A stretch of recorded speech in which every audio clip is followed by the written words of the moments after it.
আচ্ছা ধরো তুমি কোনো কাজ করছো, আমিও যখন আমি বসে কাজ করছি আর তার সাথে তো ফল নিয়েছি বা হচ্ছে ফল খাচ্ছো বা ফল খেতে দিয়েছি, সেই সময় কাজের সময় তো মানে হাত তোর মোটামুটি নোংরায় থাকে বা হচ্ছে খেতে খেতে তো কাজ করা সম্ভব না, আর কাজ করতে করতে খাওয়াও সম্ভব না। আর ফল খেতে দিয়েছে তার মধ্যে যদি থাকে মৌসুমি, আর সেই মৌসুমিটা অন্য ফলটাও খাওয়া গেলে মৌসুমিটা খুব অসুবিধে, হাত ছাড়া খেতে, তাই কি না?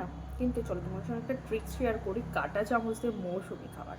দেখো অলমোস্ট আমার সব খাওয়াই কমপ্লিট, জাস্ট 2-3 পিস রয়েছে। কী করে খেতে হবে জাস্ট দেখো। এই যে দেখতে পাচ্ছ কি মৌসুমিটা এটাতে রয়েছে, জাস্ট এই যে সাদা অংশটা আছে এর মধ্যে জাস্ট দিয়ে দাও, ব্যাস নর্মালি ব্যাস।